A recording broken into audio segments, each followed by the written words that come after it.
Imagine a world where the most important political decisions were not made only in the Senate, nor on the battlefields, but in the shadows, in the halls of palaces, or even in a hearth-warming conversation. That was the Roman Empire, and in those shadows, women played a crucial role, though often ignored by official history.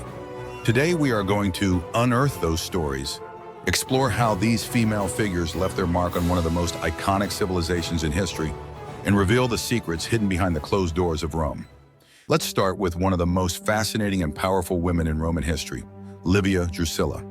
Livia was not only the wife of Augustus, the first emperor of Rome, she was his confidant, his advisor, and, according to many, the true strategist behind some of his most impactful decisions. Her life was marked by ambition, but also by a clear vision of what Rome needed to prosper. Livia was born into a prominent family and proved to be a shrewd woman from a young age. When Augustus chose her as his wife, she already had a clear idea of how she could contribute to building a strong dynasty. Through marriage alliances, such as those between her children and grandchildren, Livia ensured that the Julio-Claudian dynasty remained in power for decades. But her influence did not end at the family level. Augustus is said to have made no important decisions without consulting her, and some believe that Livia was behind the downfall of several of her political enemies. One of the most interesting aspects of Livia is how she managed to maintain her influence without openly challenging the gender norms of her time. In a society that valued modesty and virtue in women, Livia projected an image of an exemplary wife and devoted mother. But behind that facade lay a brilliant political mind, capable of maneuvering in a world dominated by men. Now let's talk about Agrippina the Younger, a woman whose ambition and boldness led her to take a central place in Roman history. Agrippina was the granddaughter of Livia, and like her grandmother, knew how to use the tools at her disposal to amass power. She was the mother of Nero, but before her son came to the throne, Agrippina had already proven herself to be an influential figure. Agrippina returned from exile following the death of her brother Caligula and married her uncle, the Emperor Claudius, in a move that surprised many for its boldness. This marriage not only restored her status, but also gave her direct access to imperial power. During Claudius's reign, Agrippina worked tirelessly to position her son Nero as heir to the throne, even unseating Claudius' biological son, Britannicus. Once Nero became emperor, the relationship between mother and son became increasingly strained. Agrippina had hoped to rule through him, but Nero soon began to resist her influence. Ultimately, this dynamic led to a tragic outcome. Nero ordered the murder of his mother, ending the life of one of the most fascinating and controversial women in Roman history. Beyond these prominent figures, it is important to highlight the role of Roman women in general within politics and society. In a deeply patriarchal Rome, women found ways to exert influence from the shadows. One of the most powerful tools at their disposal was marriage. These unions not only connected powerful families, but also became a field of political negotiation. For example, Octavia, Augustus's sister, was a key player in the political alliances of her time. Married to Mark Antony, her marriage represented an attempt to unify two of the most powerful men in Rome. Although the alliance eventually fell apart due to Mark Antony's relationship with Cleopatra, Octavia remained a symbol of dignity and loyalty. And speaking of Cleopatra, it is impossible to ignore the impact of this Egyptian queen on the history of Rome. Cleopatra was not only an extraordinary woman for her beauty, as she is often depicted, but also for her intellect and political skill.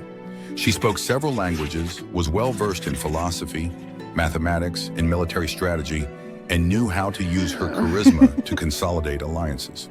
Cleopatra had political and personal relationships with two of the most powerful men of her time, Julius Caesar and Mark Antony. These alliances not only temporarily secured Egypt's independence, but also had a lasting impact on Roman politics. History of Cleopatra is a reminder of how women could challenge established norms and change the course of historical events. Of course, not all Roman women were queens or empresses.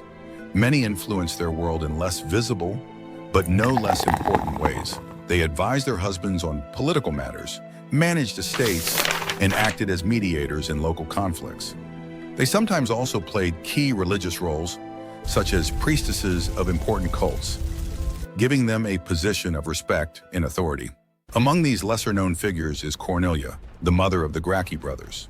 Cornelia is remembered as a model of virtue and education, instilling in her children ideals of social justice and political reform that would shake the foundations of Rome. Although they did not hold public office, Roman women played pivotal roles within the family, society, and yes, even politics. Although Roman law gave them a subordinate status to men, especially under the figure of the paterfamilias, many women found ways to exert power and authority from within the home. Marriage, for example, was not just a personal union, but a political tool. Aristocratic families used weddings to seal alliances, consolidate fortunes, and ensure control of territories. These women were not mere chess pieces in a man's game. They were negotiators, strategists, and often advisors to their husbands, fathers, and sons. In a world where words carried as much weight as swords, their voices could be the difference between peace and war. On a day-to-day basis, women also played a crucial role in the economy. They managed family properties, supervised slaves, and ensured that households function as economic units. In the most powerful families, these tasks included managing vast estates, which required an advanced knowledge of agriculture, accounting, and logistics. But they were not limited to being administrators. Many also became entrepreneurs, financing projects such as the construction of temples, theaters, and aqueducts. Another area where Roman women had a great influence was religion. As priestesses, they were the guardians of the most sacred rituals. A notable example is the Vestals, those in charge of maintaining the sacred fire of Vesta. These women, selected from a young age, were figures of respect and authority, protected by special laws and revered by all of society. But beyond the Vestals, many women led cults and ceremonies that strengthened the spiritual fabric of the empire. In the political realm, although they could not vote or hold public office, Roman women influenced the most important decisions in subtle but effective ways. As mothers and wives, they shaped the ambitions of their children and advised their husbands. In a society where reputation was everything, women also acted as diplomats, building social networks and promoting alliances that benefited their families. An example of this is how matrons of aristocratic families organized meetings and banquets where key political issues were discussed. These gatherings were a platform to influence the men who held official power, but who often depended on the support and wisdom of their wives. But women were not influential only in the elites. In the popular classes, they were merchants, artisans, and tavern owners. Although these occupations might seem minor, they were actually essential to the functioning of Roman cities. Markets, where everything from food to textiles was traded, were full of women who guaranteed the constant flow of goods and services. Education also played a crucial role in the lives of some Roman women. Although it was not common for them to receive the same instruction as men, many managed to stand out for their intelligence and culture. Educated women were highly valued in aristocratic circles, where their knowledge could be used to enrich political and philosophical discussions. Despite all this, we must not forget that many women also faced a reality of oppression and limitations. In a male-dominated society, they had to navigate a delicate balance between meeting societal expectations and finding ways to exert their own power. But it is precisely that struggle, that creativity and finding spaces of influence, that makes their stories so inspiring. From temples to markets, from homes to palaces, women in the Roman Empire played a fundamental role in building this great civilization. Although official history has not always given them the recognition they deserve, their impact is undeniable. Women were, without a doubt, the silent architects of Rome,